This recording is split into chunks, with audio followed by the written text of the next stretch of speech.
Hello to all dear students. आगे पेशी उत्तक से मसल टिश्यू से कुछ इंपॉर्टेंट एमसीक्यूएस हम करते हैं। पहला एमसीक्यूएस हमारे पास लंबे बेलनाकार तंतु जो कि एक पेशी को बनाते हैं वो बने होते हैं कोलेजन तंतुओं से, मायोफाइब्रिल से, टिनोफाइब्रिल से या फाइब्रोब्लास्ट से। तो आप देखेंगे तो आपको आंसर पता चलेगा कि जो लंबे बेलनाकार तंतु होते हैं एक पेशी को बनाते हैं वो मायोफाइब्रिल से बने हुए होते हैं। आपका आंसर हो जाएगा बी, आपको बी लगाना है।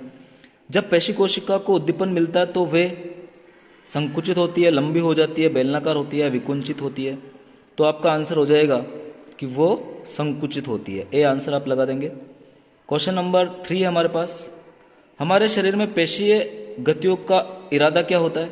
शरीर को बाह्य वातावरण में परिवर्तन के अनुसार गति करवाना, शरीर के विभिन्न भागों की स्थिति को बनाए रखना, ए व बी दोनों, और डी कोई नहीं। तो आपका आंसर हो जाएगा सी।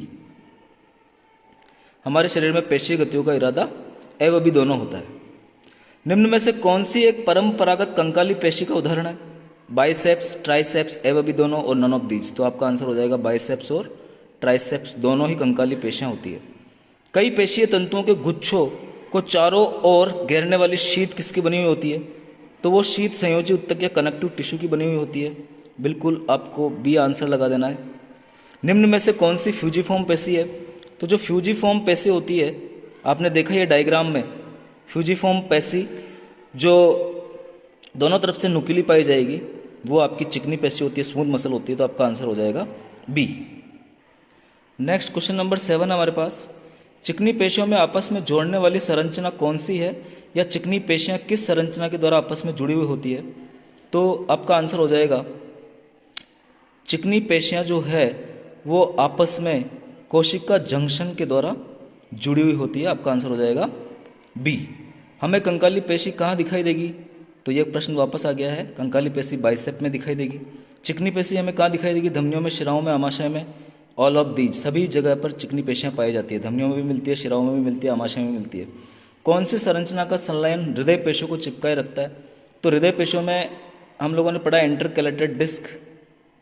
इन संरचनाओं का संलयन हृदय पेशियों को आपस में चिपकाए रखेगा। हृदय पेशियों की इंटरकैलेटेड डिस्क उपलब्ध करवाती है, तो ये कम्युनिकेशन जंक्शन है, डायरेक्ट आपको याद रखना है। आपका आंसर हो जाएगा बी। निम्न में से इंटरकैलेटेड डिस्क के लिए क्या सही नहीं है? केवल हृदय में मिलती है, सही है। सभी संलयन बिंदु इंटरकैलेटेड डिस्क बनाते हैं, ये गलत है। एक उद्दीपन ही बहुत सारी पेशियों के लिए पर्याप्त है, यस। तो आपका आंसर हो जाएगा बी।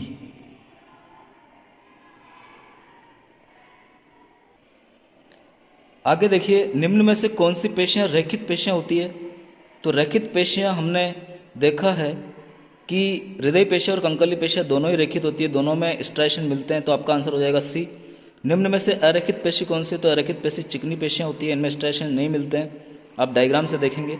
निम्न में से ऐच्छिक पेशियां, कंकाली पेशियां ऐच्छिक पेशियां होती है और हमारा इच्छा शक्ति का इनके ऊपर नियंत्रण पाया जाता है। अनैच्छिक पेशियां, इन्वॉलंटरी मसल्स, चिकनी पेशियां होती है जिनके ऊपर हमारी इच्छा शक्ति का नियंत्रण नहीं होता है। हृदय पेशियों पर भी हमारी इच्छा शक्ति का नियंत्रण नहीं पाया जाता, तो हृदय पेशियां भी अनैच्छिक हो जाएगी। निम्न में से सबसे ज़्यादा माइटोकॉन्ड्रिया कौन सी पेशी उत्तक में मिलेंगे?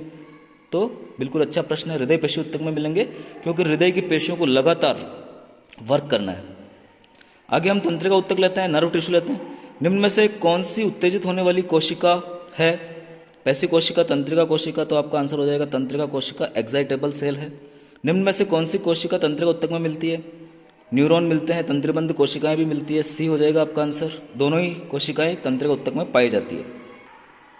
क्वेश्चन नंबर 20 हमारे पास। निम्न में से न्यूरोगियल सेल या तंत्रिबंध कोशिका का कार्य क्या है? तंत्रिका कोशिका की सुरक्षा एवं सहयोग करना, अंतर कोशिकीय मैट्रिक्स की तरह कार्य करना, बी, ए व बी दोनों। तो आपका आंसर हो जाएगा ए व बी दोनों, दोनों की तरह ये काम करती है।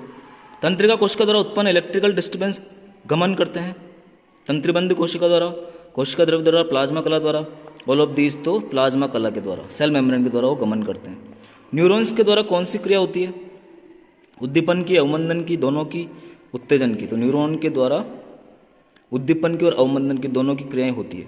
माइलिन अच्छद उत्पन्न होता है। माइलिन अच्छद को उत्पन्न करने का काम स्वान कोशिकाएं करती है, स्वान सेल्स करती है। आप डायग्राम में देखेंगे। निसल्स के कण कहाँ पाए जाते हैं?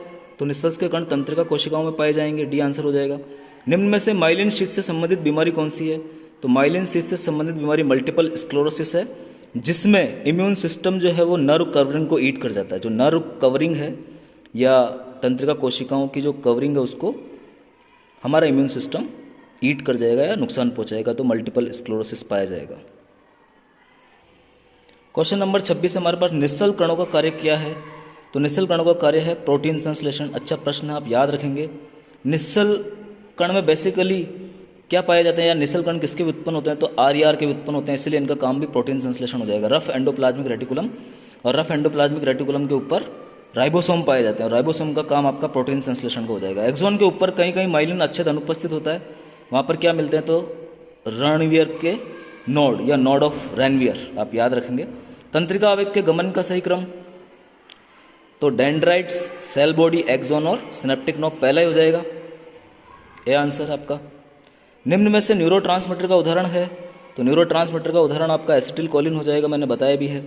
बहुध्रुवीय न्यूरॉन किस में पाए जाते हैं, तो बहुध्रुवीय न्यूरॉन जो है वो प्रमस्तिष्क वल्कुट में या सेरेब्रल कॉर्टेक्स में पाए जाएंगे। दृष्टिपटल में बाइपोलर मिलेंगे और रेटिना की एमेक्राइन सेल में यूनिपोलर मिलेंगे, या हम बोल सकते हैं एपोलर मिलेंगे। स्वान सेल से ढके कवर्ड एक्सोन कहाँ पाए जाते हैं, तो स्पाइनल तंत्रिकाओं में और कपाल तंत्रिकाओं में, दोनों जगह मिलेंगे, तो आपका आंसर हो जाएगा सी। तो इस प्रकार से 32 प्रश्न मैंने पैसिव उत्तक और तंत्रिका उत्तक से बनाए हैं। आप लोग इन्हें अच्छे से उतार लीजिए और याद कर लीजिए।